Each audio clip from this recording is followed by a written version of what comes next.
আসসালামু আলাইকুম। কি অবস্থা সবার, কেমন আছেন? আশা করি ভালো আছেন। আপনাদের আমি আলহামদুলিল্লাহ ভালো আছি। সবাইকে জানাই শুভ নববর্ষর। তো শুভ নববর্ষ নিয়ে আজকে কিছু কথা। আজকে পয়লা বৈশাখের 2 দিন। তো কালকে গেছে পয়লা বৈশাখ প্রথম দিন। তো কালকে থেকে এখন পর্যন্ত ফেসবুকে ঢুকতে পারতেছি না একটা পোস্ট নিয়ে। তো বিষয় হচ্ছে গাইজ, বাঙালি জাত ছেলে হোক বা মেয়ে, মসজিদ কোনটা আর মন্দির কোনটা ওইটা বুঝে না। তারা এই দিনটা পালন করার জন্য মসজিদের সামনে গিয়ে পিক তুলতেছে, টিকটক করতেছে, এভরিথিং সবটা করতেছে। এই যে পিকচারটা দেখতেছেন আপনারা, এটা হচ্ছে একটা মসজিদ, আল্লাহর ঘর মসজিদ। এখানে সবাই গিয়ে 5 ওয়াক্ত নামাজ পড়ে, আল্লাহর কাছে দোয়া করে, কান্নাকাটি করে। মসজিদের সামনে গিয়ে এরা এই কাজগুলা করতেছে।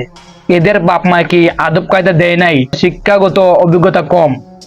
বাচ্চারা মসজিদের জায়গাটাও ছাড়ে নাই, শুভ নববর্ষ পালন করার জন্য মসজিদের সামনে গিয়েছে।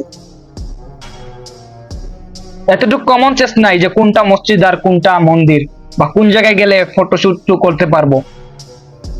এতটুকু একটা কমন সেন্স নাই যে এই মানুষ মুসলমানের কাতারে নাই। মুসলমানে ভাই শুভ নববর্ষ পালন করাই ঠিক না। অন্য জাতি যারা আছে তারা পালন করলে ঠিক আছে, কিন্তু ভাই মুসলমানে শুভ নববর্ষ পালন করার কোনো নিয়মই নাই।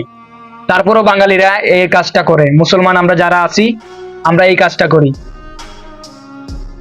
বিভিন্ন কালারের পায়জামা শাড়ি পরে হাতা নিয়ে এগুলা নিয়ে ঘুরে বেড়াই।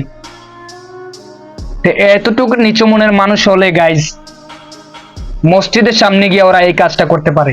আমি কালকেই ভিডিওটা বানাইতাম, কালকে আমার কিছু সমস্যা ছিল, তার কারণে ভিডিও বানাতে পারি নাই। এখন একটু ফ্রি টাইম আর শরীরটা একটু ভালো লাগতেছে, রেস্টের সময়, তাই ভাবলাম একটা ভিডিও বানাই। কারণ গাইজ ফেসবুকে ঢুকে এগুলা দেখার পর কথা না বলে থাকতে পারি না।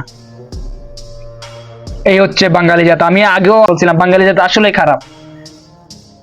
তো এই হচ্ছে তার প্রমাণ। মসজিদের সামনে গিয়ে ওরা এই কাজটা করছে, ফটোশুট টিকটক করতেছে। কি ভাই, মসজিদ কোনটা মন্দির কোনটা ওটা কি বুঝে না? এতটুকু কমন সেন্স নাই ওদের মাঝে। তো গাইস, আজকের জন্য ভিডিওটা এতটুকুই।